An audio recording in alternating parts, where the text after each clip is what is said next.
Olá, alunos. O tema da nossa aula hoje vai ser sobre uma revisão do volume número 1 da nossa apostila. Vamos lá. O nosso primeiro assunto foi sobre a formação do território brasileiro. Lembrando que essa formação do território brasileiro, ela levou alguns séculos até se caracterizar nessa formatação, ou nesse formato, que o Brasil teve. Vamos lá. O Brasil está localizado na América do Sul, a capital é Brasília, é chamado de um país continental devido ao seu tamanho muito grande em relação aos outros, mas a história do Brasil, até essa formação, teve alguns capítulos. Para, de fato, Portugal ficar no Brasil, ou ficar na América, ele teve que começar a povoar os territórios brasileiros, ou América. Lembrando que Portugal e Espanha, naquela época, elas eram as duas potências em nível de navegação. Nenhum outro país do mundo tinha uma importância tão grande e conhecia tanto o mar como Portugal e Espanha. Lá na Europa já se sabia que o novo continente, que era a América, havia algumas economias muito eficientes ou algumas economias, alguns produtos econômicos que valia muito lá na Europa. Um exemplo era a prata.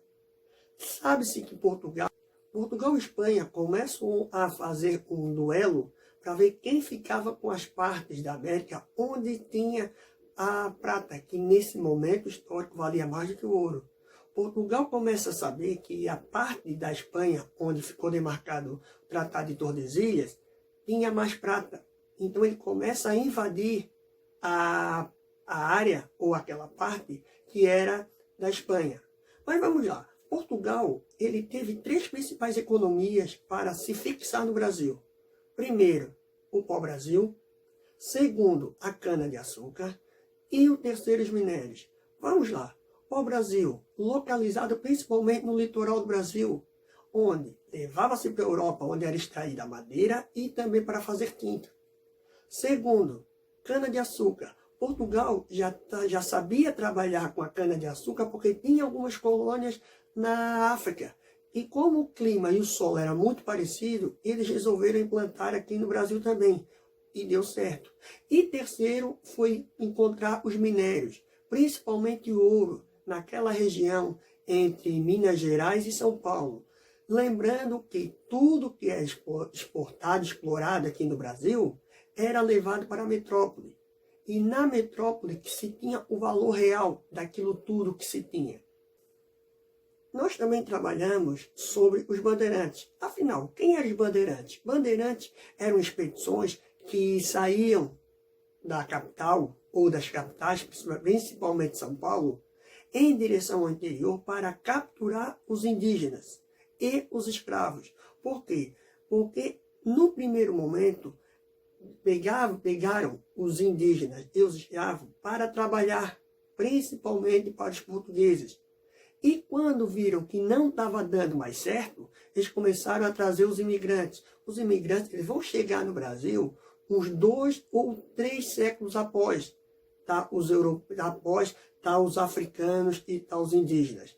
Então, alguns bandeirantes, eles tinham como profissão pegar e caçar indígenas e escravos que fugiam da fazenda do proprietário.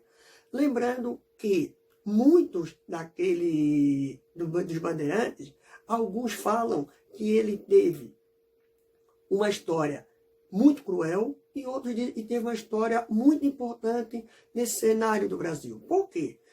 Alguns dizem que ele teve uma história bonita, uma história importante, porque ele ajudou a interiorizar o Brasil. Foi mais fácil os bandeirantes conhecer o Brasil porque já eram caçadores. Porém, a outra parte diz que eles foram extremamente cruéis. Por quê? Porque eles matavam os indígenas e os africanos e os escravos, fazendo com que eles ganhavam por cabeça ou por corpo que eles recebiam. Ou seja, era uma profissão extremamente cruel, porém foi em um período muito importante para o desenvolvimento e para o crescimento das fronteiras do Brasil. A partir do século XIX, o Brasil alguns países da América começam a se tornar independentes. E o Brasil foi um desses. Lembrando que foi uma sucessão de países do continente americano e começaram a ter a independência. O Brasil, levando em conta que o Brasil ser o maior e o mais importante de toda aquela conjuntura, ele teve um agravamento nisso tudo. Vamos lá. A industrialização no mundo, geralmente ela começa na cidade e depois se espalha por todo o território. No Brasil ou nos países em desenvolvimento, essa industrialização começa no campo. Por que começa no campo? O imigrante, ele chega no Brasil sabendo o que é que ele vai plantar e quais as condições climáticas e de solo que ele vai ter. Muito diferente do africano que chegou no Brasil, onde não se conhecia o solo e o clima. Vamos lá. O imigrante, ele já chega na América ou no Brasil em pós-industrialização ou pós a indústria no continente europeu já está consolidada. Então ele já vem com algumas ferramentas que o africano e o indígena não conhecia. Então ele começa a arrendar, o imigrante começa a arrendar a propriedade, a fazenda, e o dono da fazenda pega o lucro da fazenda que o imigrante está arrendando e coloca na indústria e coloca nas fábricas. Então o Brasil foi um dos poucos países onde a industrialização começa no campo e vai para a cidade. Então quando começa o imigrante a cuidar ou a dominar ou a ter o controle da propriedade, o fazendeiro, aquele que era o dono, não tem mais nada. Outro personagem importante que aparece no Brasil é o Barão do Rio Branco, onde ele foi responsável por demarcar ou delimitar todas as fronteiras do Brasil. Lembrando que ele não entrou em nenhum conflito com os países. Ou seja, foi um movimento de delimitação onde houve um consenso entre as partes, fazendo com que o Brasil não entrasse em conflito, muito diferente como em outros países onde houve conflitos armados principalmente. No Brasil isso não aconteceu graças ao Barão do Rio Branco. Já em 1950 nós temos um marco importante no Brasil que foi a construção de Brasília. A construção de Brasília foi para trazer um pouco do centro do econômico, político do Brasil para o interior, porque as principais cidades estavam no litoral. Então o governo do Brasil, naquele período, pós-Segunda Guerra, resolveu fazer um plano para atrair um pouco a população para o interior do Brasil, porque a população, a maior parte, estava no litoral. Isso houve um incentivo do governo e o governo fez alguns planos quinquenais. O que são planos quinquenais? Planos quinquenais são planos onde o governo quer, em 50 anos, investimento em 5. Vários países, muitos países fizeram isso, porque alavanca a economia e o desenvolvimento do país. Sobre a estrutura geológica do Brasil, o Brasil é formado basicamente por 3: planaltos, planícies e depressões, sendo que cada uma tem a sua característica própria e elas vão se relacionar no território do Brasil. Vamos lá, por que no Brasil não existem terremotos? No Brasil não existe terremoto porque o Brasil está bem no centro da placa sul-americana. Muito diferente do nosso vizinho, Chile, que está bem em cima da placa. Já sobre a hidrografia, o Brasil, podemos dizer, é um dos poucos países onde há uma abundância de águas, principalmente de água doce. Vamos lá, nós temos também no Brasil 2 aquíferos, mas afinal, o que são aquíferos? Aquíferos são reservatórios de água doce subterrânea. No Brasil nós temos 2, um ao norte do Brasil e outro ao sul. Lembrando que ao norte é o Alter do Chão e ao sul é o Guarani. Lembrando que nenhum desses aquíferos é totalmente do Brasil. O Brasil ele tem a maior parte embaixo da sua camada rochosa do seu solo, mas ele não é dono sozinho. E lembrando que isso é muito importante, pois se faltar água potável no mundo, sendo que alguns lugares já está em falta, o Brasil, junto com esses outros países da América do Sul, ainda tem um reservatório de água doce para utilizar futuramente. Já sobre bacias hidrográficas, são áreas ou são escoamentos de águas pluviais do Brasil. Lembrando que no Brasil nós temos 12 grandes bacias hidrográficas, sendo a maior no Amazônica, e onde nós moramos, estamos no Atlântico Sul.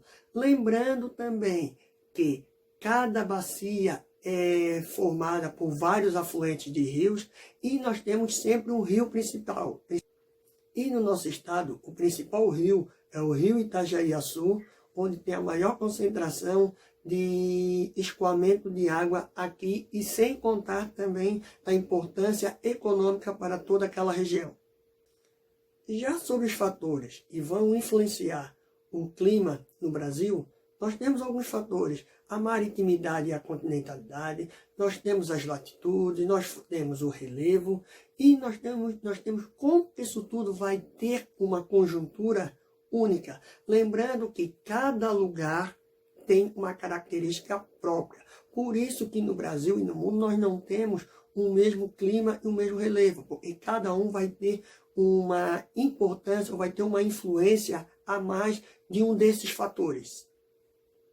No Brasil, nós temos 6 tipos climáticos, sendo o equatorial úmido o maior dele, nós temos chamado os climas tropicais, e nós temos também os chamados clima subtropical, onde nós moramos. Significa dizer que ele está com uma chuva distribuída regularmente, as temperaturas estão de acordo com a estação do ano, e nós temos a estação do ano bem definidas, fazendo com que a economia e a agricultura da região sul do Brasil, ela tem um destaque maior do que os outros, devido a todo esse processo do clima. Já os climogramas são gráficos e vão mostrar para nós a precipitação da região e também a temperatura média da região em um período. Lembrando que esses climogramas é muito importante, principalmente para os governantes, para saber quais são as atitudes que eles podem ter. Exemplo, eles conseguem analisar o período de seca, principalmente onde tem as temperaturas mais elevadas. Isso é muito importante. Vamos lá. Como que funciona esse climograma? Durante um período, nós temos uma barrinha que é azul embaixo, que vai dizer para nós o índice pluviométrico ou a quantidade de chuva.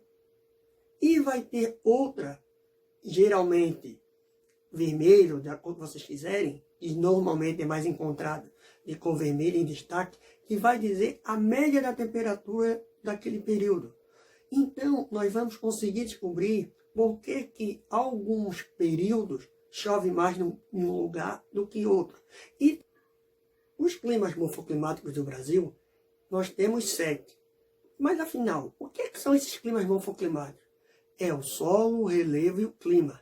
A interação entre esses 3 elementos vai dar para nós a vegetação predominante naquela região. Vamos lá, como nós temos 7, mais uma vez, a maior é a amazônica, onde fica na parte norte do Brasil. E onde nós moramos são chamados mares de morro, ou meia laranja, como vocês podem encontrar em alguns livros ou alguns sites. Lembrando também que cada uma tem a sua característica própria. Nós temos a caatinga, no lugar extremamente seco, e também nós temos os complexos do Pantanal, a Mata dos Cocais, que vão mostrar para nós que são lugares únicos no mundo, que vão ter a fauna e a flora específica ou endêmica, que nós só vamos encontrar ali naquele local. Alunos, estudem, façam as atividades. Se tiver alguma dúvida, mandem para o professor via mentor, ou pode mandar pelo WhatsApp, o professor está respondendo. O professor está morrendo de saudade de vocês, está doido que isso tudo acabe, para nós nos encontrarmos na escola, no corredor, porque está fazendo muita falta esse nosso convívio diário. Tchau.